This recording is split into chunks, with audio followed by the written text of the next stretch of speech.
Kanchipuram వకుడా silks. నాణ్యత మా ప్రాధాన్యత. మదీనాగూడ, మియాపూర్, హైదరాబాద్ లో త్వరలో శుభారంభం.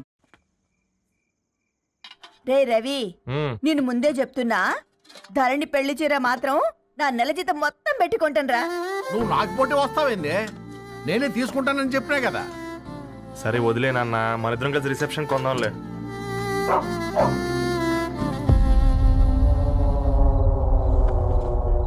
అయ్యో బాబు మీరా? పర్లేదు, లోపల రండి. కింద మర్చిపో. పాపం బీరా. రండి బాబు రండి, కూర్చోండి కూర్చోండి. ఈ టైంలో వచ్చారేంటండి? పొద్దుటి నుంచి పెళ్లి షాపింగ్ చేస్తూ వచ్చేసరికి ఈ టైం అయిందండి. యాక్చువల్లీ మార్నింగ్ డాడీ తెచ్చరమన్నారు. ఏంది బాబు ఇది? డబ్బండి. మా పద్ధతి ప్రకారం మగ పెళ్లివారి బట్టలకు ఆడపెళ్లివారే ఇస్తారండి. ఏంటి బాబు ఇది? మాకు డబ్బులు ఎందుకు? అయినా ఉన్నంతలే మేము కొనుక్కుంటాంలేండి. పర్లేదా ఆంటీ, ఉంచండి. ఇంత బరువు మా మీద ఎత్తొద్దయ్యా, మొయ్యలేం. 5 లక్షలకే ఇలా అంటున్నారు. రేపు మా ఇంటి లక్ష్మి మీ ఇంటికి రాబోతుంది. ఎలా మోస్తారు? నా కూతురులాగా చూసుకుంటానయ్యా. మాట సంగతి తర్వాత, ముందు పోయి చాయ్ పెట్టి. 10 అవుతుంది అంకుల్, ఈ టైంలో చాయ్ ఏంటి? ఆంటీ ఉంటే అన్నమే పెట్టండి ఆంటీ. ఈ షాపింగ్లో పడి పొద్దు నుంచి అసలు ఏం తెలియదు, చాలా ఆకలిస్తుంది మాకు. ఉండండి, 2 నిమిషాలు తయారు చేస్తాను. ఆంటీ ఉన్నదే పెట్టండి ఆంటీ. రేపు పెళ్ళాక మా చెల్లికి రోజు స్పెషల్ చేసి పెట్టరు కదా.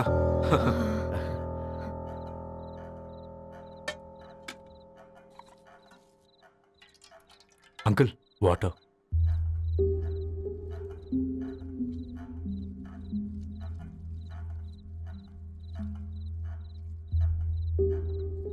ఏంట్రా అలా కలుపుతున్నావు? ఆంటీ 4 ఇళ్లలో వంట పని చేస్తుంది. ఇంట్లో రోజు 4 రకాల కూరలు ఉంటాయనుకున్నావా ఏంటి? కమా తిను.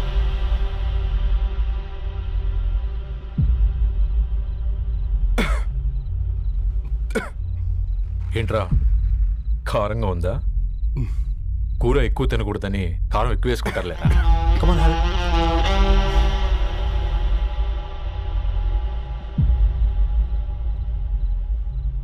ఏంటి అటు ఇటు చూస్తున్నావు? కొట్టుకారం తింటూ గీ ఎక్స్పెక్ట్ చేయకూడదు. కమన్ తిను. ముద్ద దిగట్లేదా? నాకు కూడా దిగట్లేదురా. ఎందుకంటే ఇలాంటి ముద్ద ఈ గొంతుకి అలవాట్లేదు. కానీ అలవాటు చేసుకోవాలి. రేపు పెళ్ళాక మన చెల్లి కూడా ఇదే కదా తినాల్సింది. ఇలా ముద్ద గొంతులో దిగుతుంటే గొంతంతా మంటగా ఉంది, గుండెంతా మంటగా ఉంది. కానీ దానికి తప్పదురా, లైఫ్ లాంగ్ ఇదే తినాలి. ఇదిగో ఇక్కడే పడుకోవాలి. ఏంట్రా అలా చూస్తున్నావు? ఒకే రూమ్ అన్నా? ఫస్ట్ నైట్ వాళ్ళు బయట పడుకుంటారా? ఆ తర్వాత ఎలా అన్నా? ఆ తర్వాత అందరూ కలిసే పడుకుంటారా? వాళ్ళు అటు తిరిగి, వీళ్ళు ఇటు తిరిగి. అది అపోలో హాస్పిటల్లో పుట్టిందిరా. దాని పిల్లలు ఆ గాంధీలో పుడతారు. మన పిల్లలు ఆక్రిచ్కి వెళ్తారు. దాని పిల్లలు ఆ బ్రిడ్జ్ పక్కన ఉన్న గవర్నమెంట్ స్కూల్కి వెళ్తారు. పర్లేదు, దాన్ని మాటిచ్చాడు కదా, ఫాలో అవుతాం. కానీ రవి, ఒక్క మాట, నువ్వు ఒక పేపర్ బాయ్వి. నీకే ఒక చెల్లుంటే తనొక చిత్తు కాగితాలు ఏరుకునేవాడిని ప్రేమిస్తే పర్వాలేదులే, ఇద్దరూ కలిసి కాలనీలో చిత్తు కాగితాలు ఏరుకుంటారులే అని పెళ్లి చేస్తావా?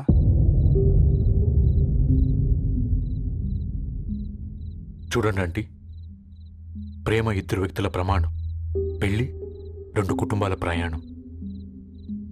ఆ ప్రయాణంలో మంచికి చెడుకి మీ ఇంటికి వస్తే ఇలా నట్టింట్లోకి షూలు వేసుకొని వస్తాం. బాధ ఇప్పుడు ఒకవైపే ఉంది, భవిష్యత్తులో 2 వైపులా ఉంటుంది. 4 ఇళ్లలో పని చేసుకునేవారు గద్వాల్ రెడ్డి వారి ఆహ్వాన పత్రిక ఇప్పుడు ఇక మీ చేతుల్లో ఉంది.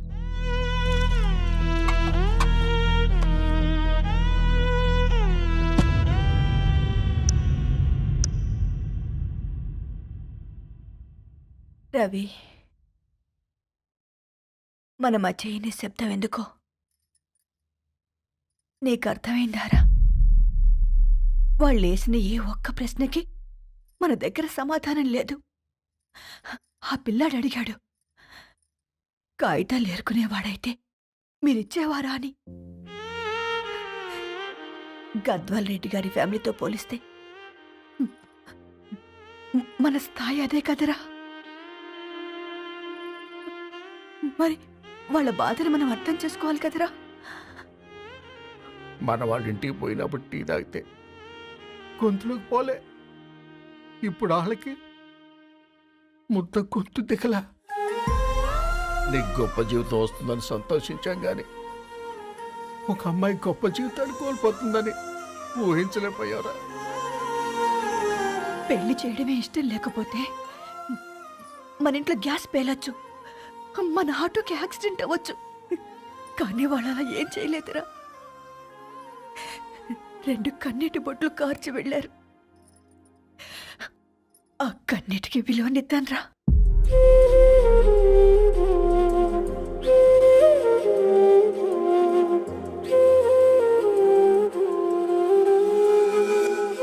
అమ్మ మాటలు నిజం అనిపించాయి. ఈ రోజుల్లో ప్రేమకు స్థాయి భేదం లేదు అనే మాట అబద్ధం అనిపించింది. ఆ రాత్రంతా ఆలోచించాను. ఏ అక్షరాలైతే మమ్మల్ని కలిపాయో అవే అక్షరాల్లో రాసుకున్నాను, తనకు శాశ్వతంగా దూరం కావాలని. నెక్స్ట్ ఏం జరిగిందో ఏం లేదేంటి? తర్వాత ఏమై ఉంటుంది? పిచ్చోడ్లా ఉన్నాడేంటి? శాశ్వతంగా దూరం కావడం ఏంటి? అతను అక్కడ రాసిన డైరీ ఇక్కడికి ఎలా వచ్చింది? Oh my god, something has gone wrong. అసలు ఏం జరిగిందో తెలుసుకోవాలి. మనం అర్జెంట్గా హైదరాబాద్ వెళ్ళాలి.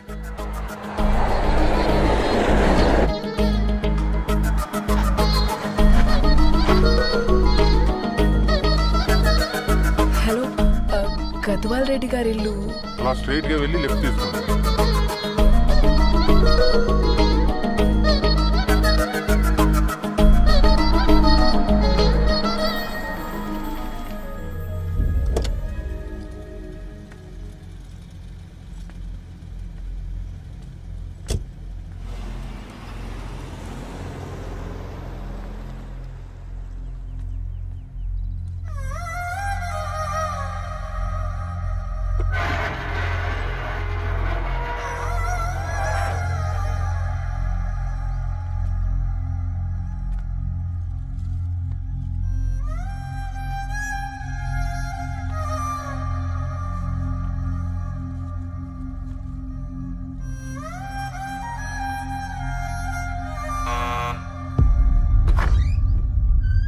ఆంటీ, ఎవరమ్మా?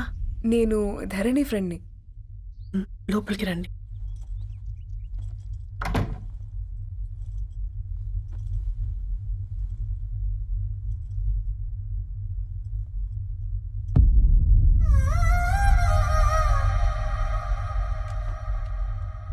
ఎవరమ్మా?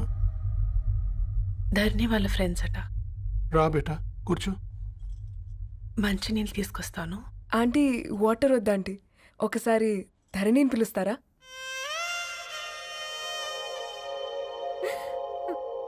ధరణి లేదమ్మా. ఏమైందంటీ?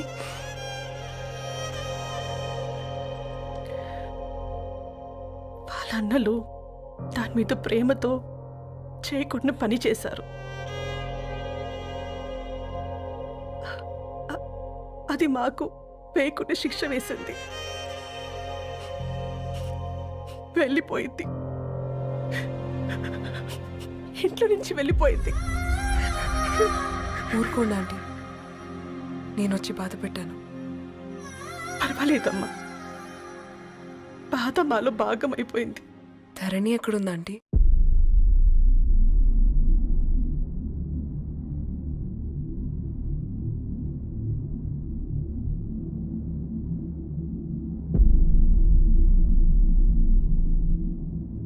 ధరణి,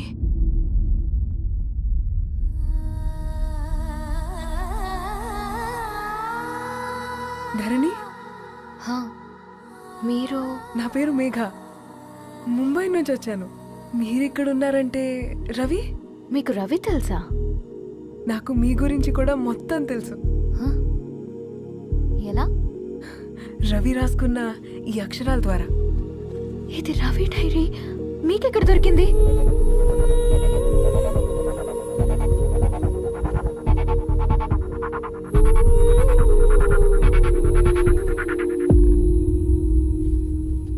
ప్లీజ్ కమ్. ఈ డైరీ ముంబైకి ఎలా వెళ్ళింది? అసలు రవికి ఏమైందో చెప్పండి.